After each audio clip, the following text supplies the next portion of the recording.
ನಮ್ಮ ಕನ್ನಡ ಇಂಡಸ್ಟ್ರಿ ಇಬ್ರು ದೊಡ್ಡ ಲೆಜೆಂಡ್ಗಳ ಬಗ್ಗೆ ವಿಡಿಯೋ ಮಾಡಿದ್ದೀನಿ. ಯಾರು ದೊಡ್ಡವರು, ಅಭಿನಯ ಚಕ್ರವರ್ತಿ ನಮ್ಮ ಭಾಷಾ ಕಿಚ್ಚ ಸುದೀಪ್ ಅವರ ಅಥವಾ ನಮ್ಮ ಚಾಲೆಂಜಿಂಗ್ ಸ್ಟಾರ್ ಡಿ ಬಾಸ್ ಅವರ ಅನ್ನೋದನ್ನು ಒಂದೊಂದಾಗಿ ಪಾಯಿಂಟ್ ಟು ಪಾಯಿಂಟ್ ನೋಡ್ತಾ ಹೋಗೋಣ. ಅದಕ್ಕಿಂತ ಮುಂಚೆ ನೀವು ನಮ್ಮ ಚಾನಲ್ಸ್ಗೆ ಫಸ್ಟ್ ಟೈಮ್ ಬಂದಿರ್ತೀರಾ, ಸಬ್ಸ್ಕ್ರೈಬ್ ಮಾಡ್ಕೊಳ್ಳಿ. ಮತ್ತು ಅಷ್ಟೇ ಸಾಕು. ಹಾಯ್ ಎಲ್ರಿಗೂ ನಮಸ್ಕಾರ and welcome to gymnastic. Introduction ಮುಗೀತು, ಇನ್ನು ಪಾಯಿಂಟಿಗೆ ಬಂದ್ಬಿಡೋಣ. Point 1, age. ದರ್ಶನ್ ರವರು ಹುಟ್ಟಿದ್ದು 1977ರಲ್ಲಿ, ಹಾಗೆ ಸಿನಿಮಾ ರಂಗಕ್ಕೆ ಪಾದಾರ್ಪಣೆ ಮಾಡಿದ್ದು 2001ರಲ್ಲಿ. ಅಂದರೆ ಅವರಿಗೆ ಒಂದು 24 ಏಜ್ ಇತ್ತು ಅಂತ ಅನಿಸುತ್ತೆ. ಇನ್ನು ಎಕ್ಸ್ಪೀರಿಯನ್ಸಲ್ಲಿ ನೋಡೋದಾದರೆ ಈ ಒಂದು 2025ಕ್ಕೆ ದರ್ಶನ್ ರವರು 25 ವರ್ಷಗಳ ಸಿನಿಮಾ ಜರ್ನಿನ ಕಂಪ್ಲೀಟ್ ಮಾಡ್ಕೊತಾರೆ. ಹಾಗೆ ಸುದೀಪ್ ಅವರು ಹುಟ್ಟಿದ್ದು 1973ರಲ್ಲಿ, ಹಾಗೆ ತಮ್ಮ 25ನೇ ವಯಸ್ಸಿನಲ್ಲಿ ಸಿನಿಮಾ ರಂಗಕ್ಕೆ ಪ್ರವೇಶ ಮಾಡಿದರು. ಅಂದರೆ 1997ರಲ್ಲಿ. ಹಾಗೆ ತಮ್ಮ 29 ವರ್ಷಗಳ ಸಿನಿಮಾ ಜರ್ನಿನೂ ಕೂಡ ಕಂಪ್ಲೀಟ್ನ ಮಾಡ್ಕೊಂಡ್ರು. ಅಂದರೆ ಇಲ್ಲಿ ಎಕ್ಸ್ಪೀರಿಯನ್ಸಲ್ಲಿ ನೋಡೋದಾದ್ರೆ ಸುದೀಪ್ ಅವರು ದರ್ಶನ್ ಅವ್ರಿಗಿಂತ 4 ವರ್ಷ ಎಕ್ಸ್ಪೀರಿಯನ್ಸ್ ಜಾಸ್ತಿ ಇದ್ದಾರೆ ಸಿನಿಮಾ ರಂಗದಲ್ಲಿ. ಬಟ್ ಇಲ್ಲಿ ನಾನು ಸೇಮ್ ಅಂತಾನೆ ಹೇಳ್ತೀನಿ, ಯಾಕಂದ್ರೆ ಸುದೀಪ್ ಅವರು ದರ್ಶನ್ ಅವರಿಗಿಂತ 4 ವರ್ಷ ದೊಡ್ಡವರು. ಬಟ್ ನೀವೊಂದು ಕಮೆಂಟ್ ಮಾಡಿ, ಯಾರಿಗೆ ಏಜ್ ಆಗೇ ಇಲ್ಲ ಅಂತ ಅನ್ಸುತ್ತೆ ಅಂತ. ಸುದೀಪ್ ಅವರು ದರ್ಶನ್ ಗೌರಿಗಿಂತ ದೊಡ್ಡವರು ಏಜ್ ಅಲ್ಲಿ ಅನ್ನೋ ಮಾತ್ರಕ್ಕೆ ಅವರೇ ದೊಡ್ಡವರು ಅಂತ ಹೇಳಕ್ಕಾಗುತ್ತಾ? ಮುಂದೆ ನೋಡೋಣ ಬನ್ನಿ. Point 2, cinema. ದರ್ಶನ್ ರವರು ತಮ್ಮ ಕೆರಿಯರಲ್ಲಿ 56 ಮೂವಿಗಳನ್ನ ಮಾಡಿದ್ದಾರೆ. ಸಾಕಷ್ಟು ಹಿಟ್ ಮೂವಿಗಳನ್ನು ಕೊಟ್ಟಿದ್ದಾರೆ, ಹಾಗೆ ಫ್ಲಾಪ್ಗಳನ್ನು ಕಂಡಿದ್ದಾರೆ.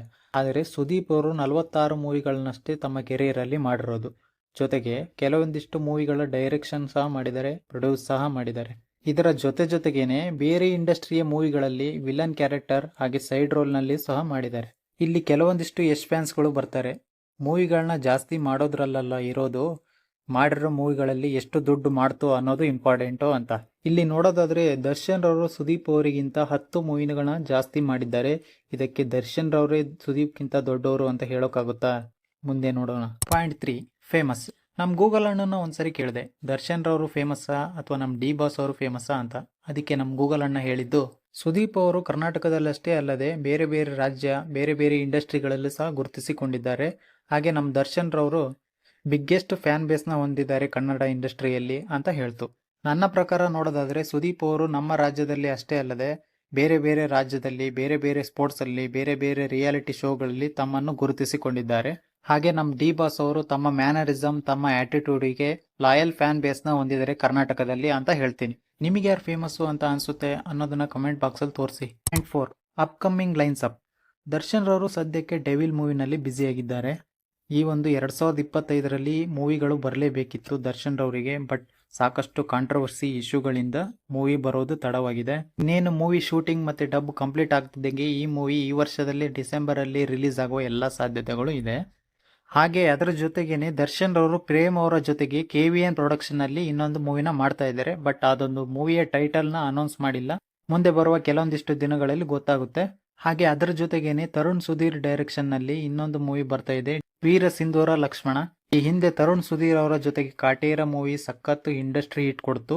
ಅದರಂತೆಯೇ ಇವಾಗ ವೀರ ಸಿಂಧೂರ ಲಕ್ಷ್ಮಣ ಮೂವಿನ ಮಾಡೋದಕ್ಕೆ ರೆಡಿಯಾಗಿದ್ದಾರೆ ಡಿ ಬಾಸ್ ಅವರು. ಹಾಗೆ ನಮ್ಮ ಕಿಚ್ಚ ಸುದೀಪ್ ಅವರು ಸದ್ಯಕ್ಕೆ BRB ಮೂವಿನಲ್ಲಿ ಬ್ಯುಸಿಯಾಗಿದ್ದಾರೆ. ಅದರ ಜೊತೆಗೇನೆ K47 ಅಂದ್ರೆ ಈ ಹಿಂದೆ ಮಾಡಿರುವಂತ ಮ್ಯಾಕ್ಸ್ ಚಿತ್ರದ ಡೈರೆಕ್ಟರ್ ವಿಜಯ್ ಕಾರ್ತಿಕೇಯ ಅವರ ಜೊತೆಗೆ ಇನ್ನೊಂದು ಮೂವಿನ ಮಾಡೋದಕ್ಕೆ ರೆಡಿಯಾಗಿದ್ದಾರೆ.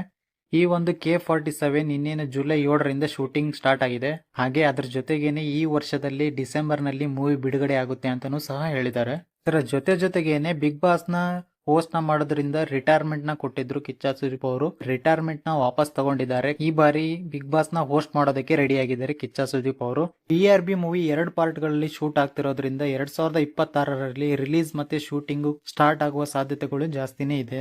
ಇದಿಷ್ಟು ಪಾಯಿಂಟ್ ಗಳನ್ನ ನೋಡ್ತಿದ್ದಂಗೆ ನಿಮ್ಮ ಥಾಟ್ ಅಲ್ಲಿ ಯಾರು ದೊಡ್ಡವರು ಅನ್ನೋ ಒಂದು ಕ್ಲಾರಿಟಿ ನಿಮ್ ತಲೆಯಲ್ಲಿ ಬಂದಿರುತ್ತೆ. ಅದೇನಂತ ಕಾಮೆಂಟ್ ಬಾಕ್ಸ್ ಖಾಲಿ ಇದೆ, ಬಂದು ತಿಳಿಸಿ. ಇದೇ ರೀತಿ ಹೊಸ ಕಂಟೆಂಟ್ಗಳನ್ನ ಡೈಲಿ ಕೊಡ್ತಾ ಇರ್ತೀನಿ. ಇಷ್ಟ ಆದರೆ ಲೈಕ್ ಮಾಡಿ, ಸಬ್ಸ್ಕ್ರೈಬ್ ಮಾಡಿ. ಆ್ಯಸ್ ಯೂಶುವಲ್ ಮತ್ತೆ ಸಿಗ್ತೀನಿ.